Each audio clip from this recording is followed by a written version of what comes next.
सावित्री सब्जी लेने बाजार गई होती है कि तभी उसकी नजर मिनी स्कर्ट पहनकर बाइक पर जा रही एक लड़की पर जाती है, जिसकी पूरी टांगे दिखाई दे रही थी। ये देख सावित्री अपनी आंखें बंद करते हुए कहती है, छी छी, शर्मो हया तो जैसे बेची खाई है आजकल की लड़कियों ने।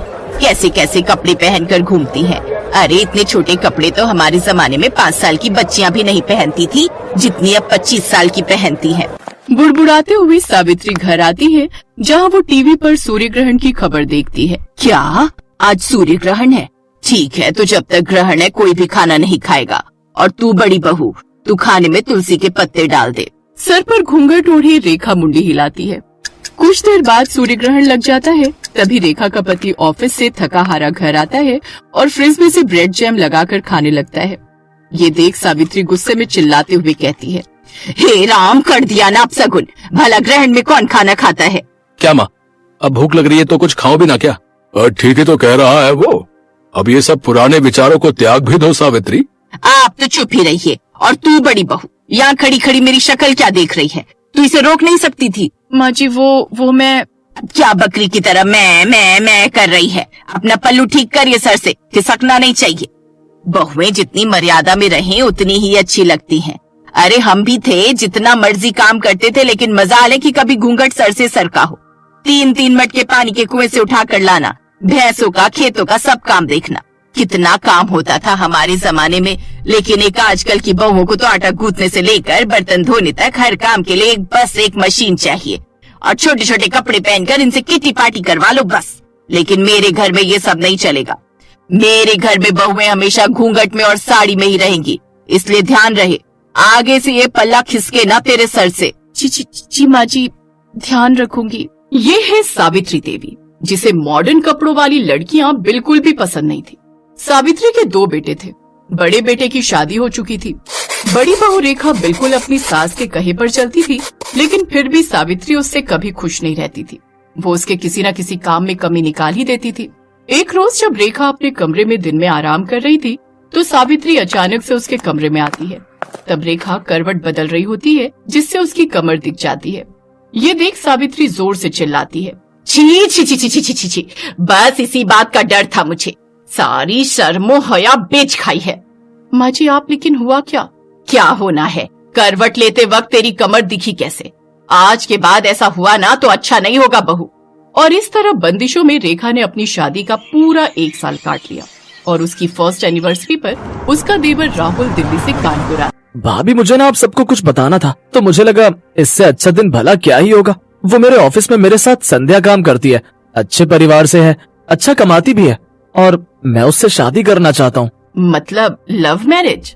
हाँ माँ, लव मैरिज। क्यों, कोई प्रॉब्लम है? नहीं नहीं, मुझे भला क्या दिक्कत होगी। तुझे पसंद है लड़की तो फिर हमें भी पसंद है। ये सावित्री का सिद्धांत भी समझ नहीं आता। जो डरता है तो उसे और डराती है, और जो सुनता ही नहीं उसकी बात झट से मान जाती है। चुप करिए जी। अब उस शहरी लड़की के पीछे अपने बेटे को तो नहीं खो सकती ना। कहीं उसके लिए सब छोड़कर ही चला गया तो। इसीलिए तो चुपचाप इस शादी के लिए हाँ कर दी। एक बार घर में आ गई तो फिर रेखा और उसमें कोई फर्क नहीं कर पाएंगे। सावित्री अपने छोटे बेटे की शादी के लिए मान जाती है। वो 1 महीने बाद दोनों की शादी करवा देते हैं। शादी के बाद दिल्ली से कानपुर कार में आते आते भारी भरकम लहंगे में संध्या काफी थक जाती है और वो एक जगह होटल के पास गाड़ी रुकवाती है। ड्राइवर, गाड़ी रोको, मुझसे अब और ये नहीं पहना जा रहा, ये भारी भरकम लहंगा। राहुल तुम यही रुको, मैं अभी चेंज करके आती हूँ।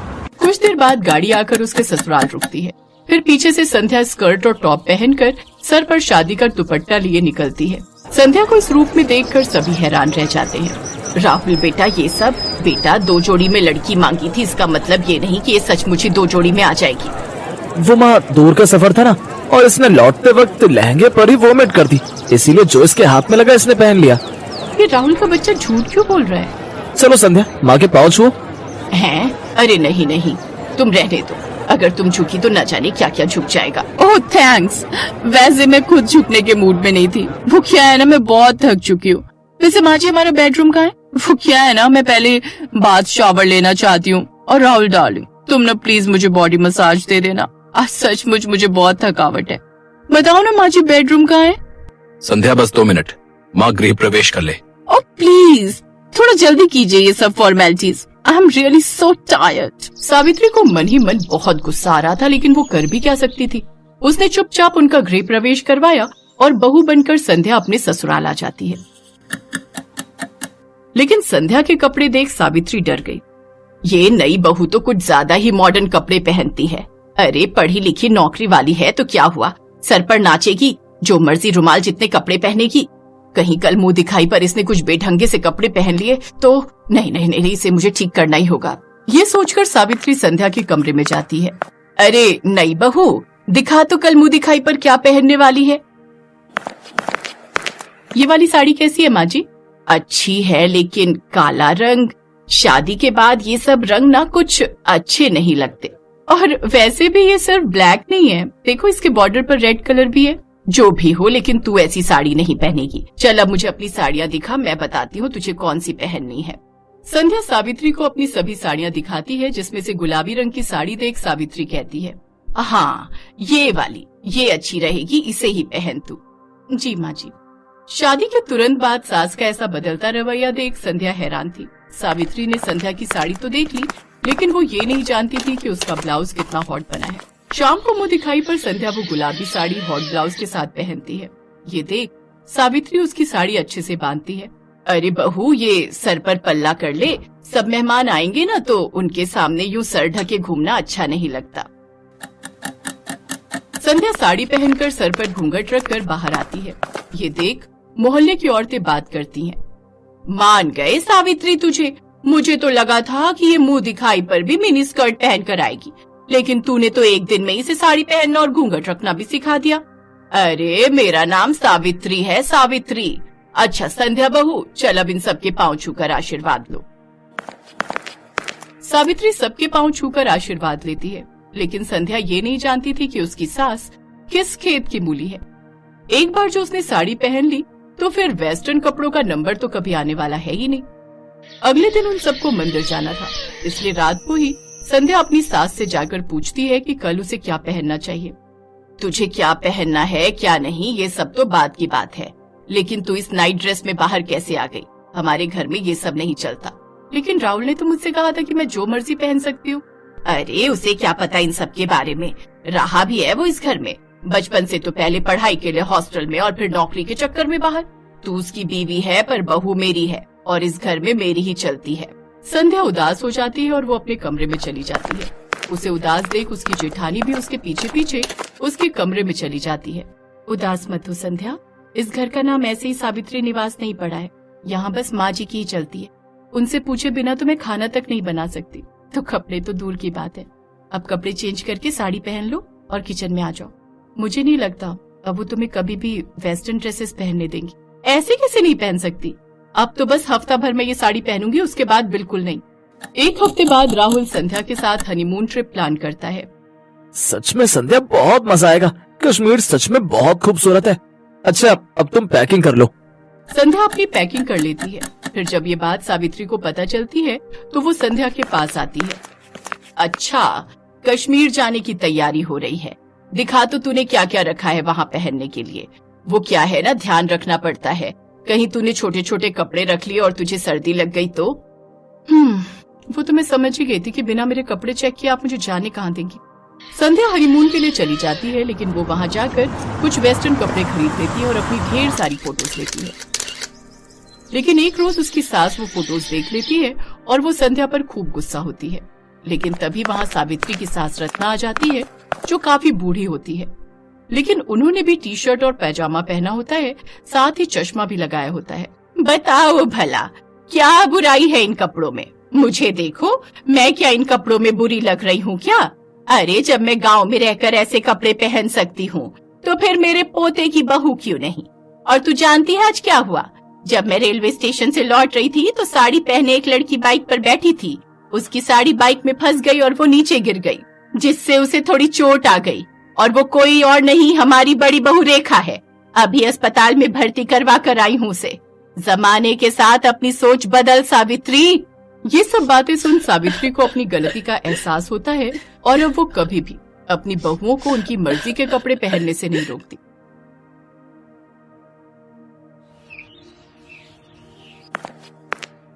आज फिर इन दोनों बहनों ने इतनी पी ली कि इन्हें चलने तक का भी होश नहीं। गलती मेरी ही है। बिन माँ की बच्चियों को प्यार देने की चाह में इतना सर चढ़ा लिया कि इनके सही बुरे पर ध्यान ही नहीं दे पाया। और आज नौबत यहाँ तक आ गई है कि ये दोनों पूरी तरह बिगड़ चुकी हैं। अपनी दोनों जवान बेटियों की हरकतों को देखते हुए धनराज सेठ उनके लिए लड़के तलाशने शुरू कर देता है। फिर कुछ दिनों में उनकी शादी अपने बराबर के घराने में कर देता है, जहां उनकी सास राजरानी हाथों में आरती की थाली लिए उनका स्वागत करती है, जिसे देख सुनैना और मलाइका अपने घूंघट को हटाते हुए कहती हैं, ओफो सासू मॉम, अब ये सब तामझाम बंद भी करो। हम ससुराल आई हैं, कोई सरहद पर जंग लड़ने नहीं आई है जो आप ये सब ड्रामे कर रही हैं। ये कहकर दोनों बहनें बिना कलश गिराए ही अपने कमरे में चली जाती हैं। उनका ऐसा व्यवहार देखकर राजरानी और उसके बेटे निखिल और रोहित हैरान रह जाते हैं। अगले दिन वो दोनों सुबह 10 बजे सोकर उठती हैं। फिर राजरानी उनसे कहती है, अरे ये क्या बहुओं, अभी तक तुम दोनों नहाई नहीं। आज तुम दोनों की पहली रसोई है जिसमें तुम्हें मीठा बनाना है। चलो जल्दी से नहा लो। लेकिन सासू मॉम, हमें तो करछी पकड़नी तक नहीं आती। हमें तो सिर्फ मीठा खाना आता है, बनाना नहीं। और वैसे भी घर में नौकर है ना, तो ये उनका काम है। हमने तो आज तक अपने घर के किचन में भी कदम नहीं रखा। बेटा, घर में भले ही हर काम के लिए नौकर है, लेकिन घर का खाना तो घर की लक्ष्मियों को ही बनाना चाहिए। माँ बिल्कुल सही कह रही है। और वैसे भी शादी के बाद अपनी पहली रसोई में मीठा बनाना एक रस्म है जो हर बहू निभाती है। ओफो, मायके में हमारा बाप कम था जो अब यहाँ तुम दोनों भी लेक्चर देने लग गए। Live it. अरे सुनैना, चलो जल्दी से रेडी होकर बाहर पूल में आ जाओ। आज हम दोनों जी भरकर स्विमिंग करेंगे। कुछ देर बाद दोनों बहनें सब घर वालों और नौकरों के सामने स्विमिंग ड्रेस पहनकर आती हैं और पूल में जाकर नहाने लगती हैं। अपनी बहुओं की ऐसी बेशर्मी देख राजरानी का तो सर शर्म से झुक जाता है। ये दोनों की दोनों तो मेरी नाक कटवा कर रहेंगी। हे भगवान, मेरे घर की इज्जत अब तेरे हाथ में है। राजरानी एक धार्मिक महिला थी, साथ ही वो समाज सेविका भी थी। उसका खुद का एक बड़ा एनजीओ था जिससे शहर की बड़ी बड़ी हस्तियां जुड़ी हुई थी। ऐसे ही कुछ दिन बीतते हैं। मलाइका और सुनैना अपने ससुराल के प्रति कोई जिम्मेदारी नहीं समझती थी। वो दोनों तो बस सारा दिन अपने मेकअप, पार्लर, शॉपिंग और पार्टीज में ही बिजी रहती। ये इतने छोटे कपड़े पहनकर तुम रात को कहाँ जा रही हो बहू? सासू मॉम, आज हमारी फ्रेंड की बर्थडे पार्टी है। हम दोनों नाइट क्लब जा रही हैं। आने में देर हो जाएगी। चलो सुनैना। फिर दोनों शॉर्ट ड्रेस पहनकर नाइट क्लब चली जाती हैं, जहां वो खूब सिगरेट शराब पीती हैं। फिर आधी रात को कुछ लड़के उन्हें घर ड्रॉप करते हैं। दोनों लड़खड़ाती हुई अंदर आती हैं, जहां उन्हें देखकर राजरानी उनसे कहती है, ये सब क्या है? आज तो तुम दोनों ने हद ही कर दी। अरे बड़े घर की बहुओं को ये सब शोभा नहीं देता। ओ सासू मॉम, अब अपना भाषण फिर देना मत शुरू कर दो। अरे यार, यही तो हमारे जीने के दिन है। अरे हम अपनी जवानी में एंजॉय नहीं करेंगे तो क्या तुम जैसी बुढ़िया होकर एंजॉय करेंगे? हाँ। तभी निखिल और रोहित वहाँ आते हैं और उन दोनों को जोरदार थप्पड़ मारते हैं। ये देखकर दोनों बहनों को बहुत गुस्सा आता है और वो भी अपने पतियों के मुंह पर थप्पड़ कस देती हैं। हम आज के जमाने की लड़कियां हैं, मुंह तोड़ जवाब देना बहुत अच्छे से जानती हैं, तो ऐसी गलती फिर मत करना। फिर दोनों अपने कमरों में लड़खड़ाते हुए चली जाती हैं। ऐसे ही समय बीता। फिर एक रोज सुनैना और मलाइका अपने घर में लेटी थी तो उनके फोन पर एक मैसेज आता है जिसमें शहर के बाहर एक फार्म हाउस में रेव पार्टी का इनविटेशन होता है। Oh wow, rave party! Malaika, I am so excited यार। मैंने आज तक बस रेव पार्टीज के बारे में सुना था, लेकिन अब तो हम उसे एंजॉय भी करेंगे। ऑफ कोर्स, अगर लाइफ में हर चीज का मजा नहीं लिया तो क्या किया? We will definitely go there.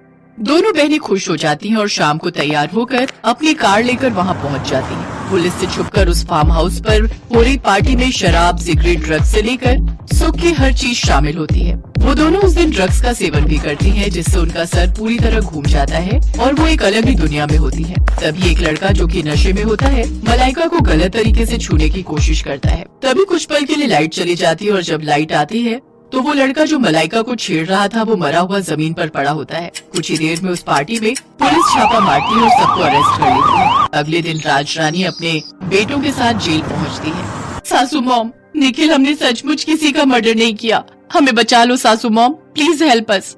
हाँ रोहित, हमारा ट्रस्ट करो, हमें फंसाया जा रहा है। हमसे बहुत बड़ी गलती हो गई जो हम उस पार्टी में गए। आज के बाद हम कोई पार्टी नहीं करेंगे और ये सब काम सच में छोड़ देंगे। तुम दोनों को अपनी गलती का एहसास हो गया, यही काफी है। आकाश, यहाँ आ जाओ। और इंस्पेक्टर साहब, आप छोड़ दो इन्हें। जी मैडम। ये लड़का तो जिंदा है। हाँ, ये सब हमारे प्लान था, तुम दोनों की अक्ल ठिकाने लगाने के लिए। दरअसल ये सारा प्लान राजरानी और उसके बेटों का था, जो उन्होंने अपनी बहुओं को सबक सिखाने के लिए किया था। उन्होंने ही अपनी पहुंच का इस्तेमाल करते हुए इस पार्टी का आयोजन किया और ये सब ड्रामा रचा। लेकिन इससे मलाइका और सुनैना को अच्छा सबक मिला और वो दोनों अब बेशर्म से संस्कारी बहुएं बन गई, जो अपने परिवार के साथ अच्छे से अपनी गृहस्थी चलाने लगी।